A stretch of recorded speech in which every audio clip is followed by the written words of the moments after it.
Bueno, Sol Santa Lucía, como todos los jueves, nos trae misterios nacionales. Sí, misterios nacionales. Y hoy les voy a hablar, justo faltó el otro muchacho que me había pedido particularmente que trate este tema. Pero bueno. Te lo juro, y dije, bueno, lo voy a cumplir, pero bueno, no está. No importa, después seguramente se lo mandamos Después para, se lo mandamos. para que Ahora lo que se escuchen. suben a YouTube. Y está bueno que lo decimos y le recordamos a la gente que esta columna, como todas las columnas, como todas nuestras entrevistas, después se suben a nuestro canal de YouTube y la pueden ver. Le pueden poner cara a Sol Santa Lucía y nos pueden poner cara a nosotros. Sí, me gustó porque la de la semana pasada comentó un montón de gente, la estuvo verdad, buenísimo. Un montón enloquecieron. Dije, Sí, bueno, a ver si enloquecen con esta, porque hoy les voy a hablar sobre Evita, justamente, pero no sobre su vida, sino sobre su muerte. ¿Qué pasó después con su cuerpo? ¿Qué pasó en esos 20 años que su cuerpo estuvo yendo de un lado para el otro?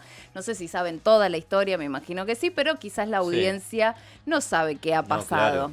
Bueno, contemos que la vida de Evita inspiró uno de los musicales más famosos del mundo, no sé si se acuerdan, es el musical teatro homónimo de Andrew Weber y Tim Rice, estrenado obviamente en 1978 en Londres. En el 78, mira, no tenía el dato ese. ¿Viste? Que En se el había estrenado. 78 en Londres. Bueno, pero ¿qué pasó con su cuerpo? ¿Qué? Porque si la vida de Evita fue breve, el traspaso del cuerpo, digamos, a ser enterrado definitivamente fue muy largo, muy solemne, diría, porque pasó por todos lados. Durante más de 20 años, el cuerpo fue escondido, trasladado en secreto, mutilado, enterrado con un nombre falso en otro país y utilizado como pieza de negociación política. ¿Sí? Eva Perón murió el 26 de julio de 1952. Falleció el mismo día que nació mi papá. Mira. Sí, fue muy loco. Mira qué dato ese. Tengo diarios. Mi abuelo conservó diarios de ese día. Los tengo como una reliquia. Qué lindo. Sí, de ese día. Sí. O sea, las portadas de los diarios es la multitud de gente. Fue uno de los llorando Evita. velorios más importantes del multitudinarios. país. Sí, Las bueno. fotos que hay de las flores. Te lo voy a traer, calle, te va a gustar. Sí, me encanta. Dale. Yo guardo tapas de diario desde que viví, de momentos importantes. Bueno, lo voy a traer. Más de 2 millones de personas salieron a la calle el día que murió Evita. Tremendo. Y el velatorio duró más de 2 semanas. Una barbaridad. Fue, digamos, una conmoción a nivel nacional. Pero no solo despertó, digamos, la veneración de un montón de personas, sino que también despertó el odio de otros sectores. Sí, que ya lo había despertado en vida, imagínate. Exactamente, porque poco antes de morir, el Congreso le había otorgado el título de jefa espiritual de la nación. Obviamente, era una veneración de una parte de la sociedad y, como les dije, el rechazo profundo de los militares y de otro sector de la sociedad. Perón tenía un proyecto después de que murió Evita. Quería que el cuerpo de su esposa fuera embalsamado y que descansara en un mausoleo que iban a llamar el Monumento al Descamisado. Claro. Pero ese monumento nunca llegó a construirse. Era gigante. Exactamente. Para eso contrató al médico español Pedro Ara, que fue uno de los anatomistas más importantes de ese momento, de la época, y comenzó a trabajar horas después de la muerte de Evita, y tardó aproximadamente 1 año en realizar el trabajo. Lo que sucede es que cuando termina su labor, digamos, no estaba construido el mausoleo, así que tuvo que quedarse el cuerpo en la CGT. ¿Sí? Ahí quedó el cuerpo durante un tiempo y 3 años después cambia todo abruptamente. ¿Por qué? Porque llega 1955 y un golpe militar derrocó a Perón en lo que se conoció la Revolución Libertadora, y el peronismo obviamente fue prohibido, sus símbolos fueron perseguidos y muchos de sus dirigentes fueron encarcelados. Incluso el propio Perón tuvo que exiliarse y el cuerpo de Evita seguía en la CGT, seguía estando ahí. Para los militares ese cuerpo era mucho más, porque era Casi un botín de guerra, exactamente, era un símbolo político extremadamente peligroso, porque no quería, digamos, que los militantes vengan a buscarlo, y temían que se convirtiera en un lugar de bandera nacional, de peregrinación, que vengan a buscar, digamos, ese cuerpo. Entonces decidieron verificar si realmente el cuerpo era de Evita. primero, digamos, lo instaron a un montón de análisis médicos. Ese cuerpo fue totalmente toqueteado. Le cortaron un fragmento de la oreja para un análisis histológico y dedos para tomar las huellas digitales. Obviamente las pruebas confirmaron que se trataba del cuerpo de Evita, y entonces los militares resolvieron secuestrarlo. Dijeron, bueno, vamos a sacarlo de acá. Entonces el operativo consistía en trasladarlo de diferentes lugares. Lo llevaban a un lugar, lo llevaban a otro, pero locamente los militantes sabían dónde estaba. Entonces cada vez que había un lugar nuevo donde lo llevaban, afuera de ese lugar aparecían flores, aparecían frases de no me olvides. Entonces los militares sabían que estaba ellos sabían dónde estaba el cuerpo. Claro. Entonces dijeron, bueno, ¿qué podemos hacer? Bueno, en ese momento Carlos Mori Cohen, jefe del Servicio de Inteligencia del Ejército, retiraron el cuerpo sin identificación y comenzaron a ver qué podían hacer. En un momento lo dejaron a cargo de su segundo, el mayor Eduardo Arandía, quien decidió esconderlo en el altillo de su propia casa, donde vivía con su esposa y su pequeña hija. Terrible. Sí. O sea, se lo llevaron a la casa. Se lo llevaron a la casa. Pero lo más loco es que una noche él estaba tan paranoico con tener ese cuerpo ahí que creyó escuchar ruidos, subió con su pistola al altillo y mató a su esposa. Básicamente. Así que bueno, esta historia, digamos, empieza a tornarse bastante turbia, entonces decidieron llevar el cuerpo a la propia oficina de Mori y lo colocó de pie, lo dejó dentro de una caja, pero lo más loco es que él lo sostenía como si fuera un trofeo. Entonces cada vez que venía gente, él lo mostraba, lo presentaba, decía, bueno, este es mi reliquia, digamos. Y una de las personas que fue muy influyente en esa época y a quien se lo mostró fue María Luisa Bember, quien años después sería una... Y estaba impactada por lo que vio. Entonces comentó el secreto a un allegado político muy cercano a ella y la información llegó hasta Pedro Eugenio Aramburu. Y ahí la cosa cambia. La cosa cambia completamente porque sacan a Mori del operativo, digamos, y deciden trasladarlo a otro país. Deciden exiliar el cuerpo a justamente Italia, donde dijeron, bueno, vamos a esconderlo. Se lo llevaron. Ahí es cuando la entierran con otro nombre, ¿o no? Exactamente, lo entierran con el nombre de María Maggi de Magistris. Lo entierran durante 14 años. ¿Hay una explicación de ese nombre? No. No hay una explicación. Era una persona que había fallecido en ese momento y dijeron, bueno, vamos a tomar este nombre y la metemos acá. Durante 14 años estuvo enterrada ahí. Y lo más loco es que había una monja que todas las semanas iba a llevarle flores para que, digamos, ella no sabía que era Evita justamente quien estaba ahí, pero sí era una manera de mantener las apariencias. Exactamente. ¿Esa mujer era contratada? Exactamente. ¿Eh? Una monja. ¿Esa mujer vive? No creo. Pensá que esto ya fue en el 70 y pico. En 1957 el cuerpo fue trasladado, imagínate. Ya estamos hablando más de 70 años, esa monja claramente ya no vive. Pasó a mejor vida.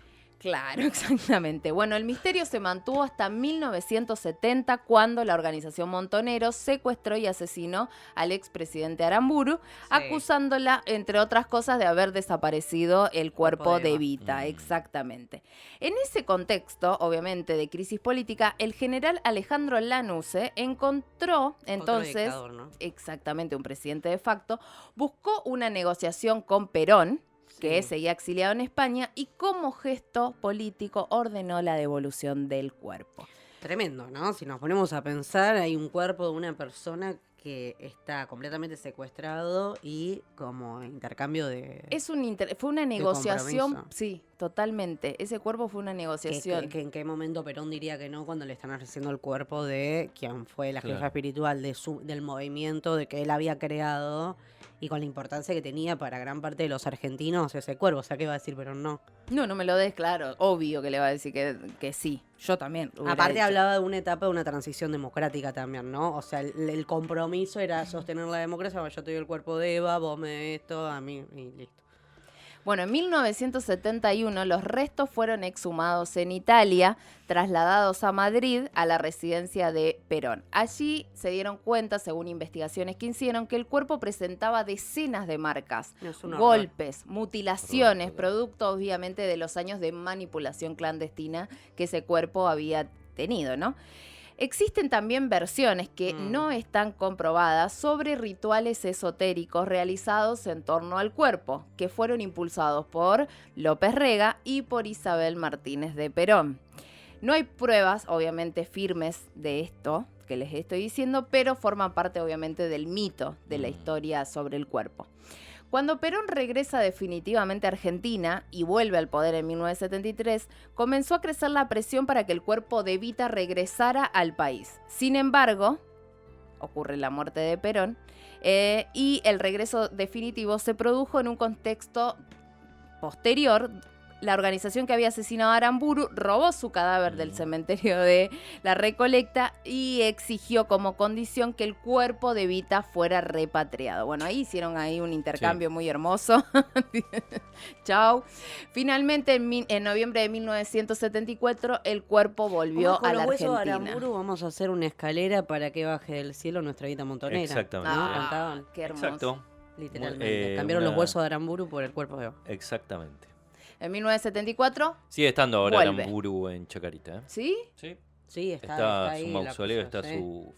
¿cómo es? Su lápida, mausoleo, sí. Mausoleo. Vuelve a la Argentina bóveda, en está en una bóveda, 1974. El cuerpo fue restaurado, fue acondicionado y colocado junto al féretro de Perón en la residencia presidencial de Olivo.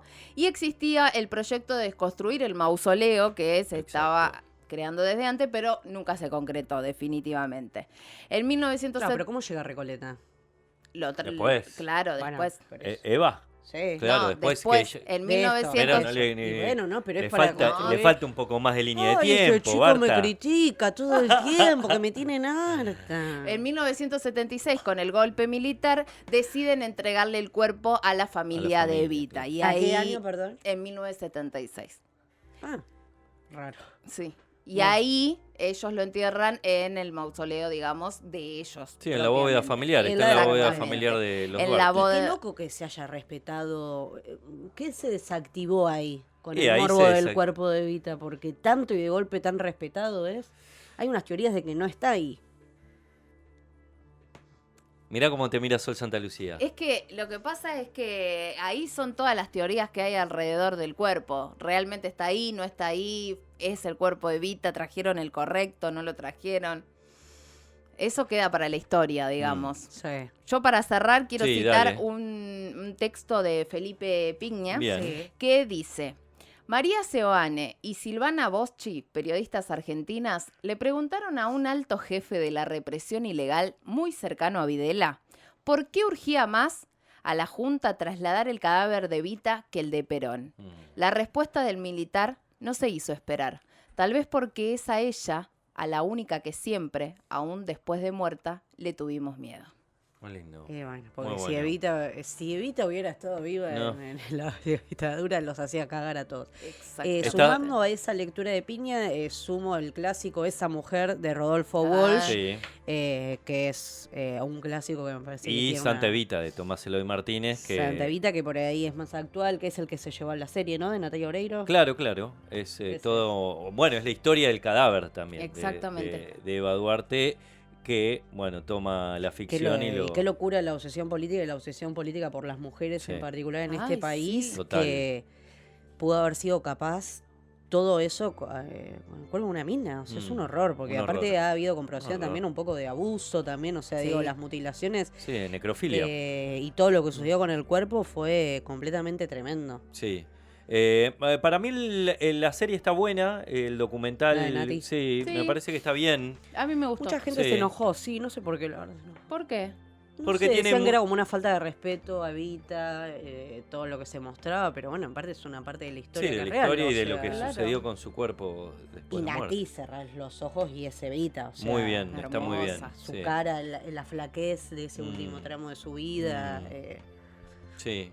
Que es una historia bien profunda esta, sí. ¿no? Y me parece que habla un poco de lo que decías vos también, de las mujeres, la política y el odio que genera en nuestro país las mujeres como Evita, ¿no?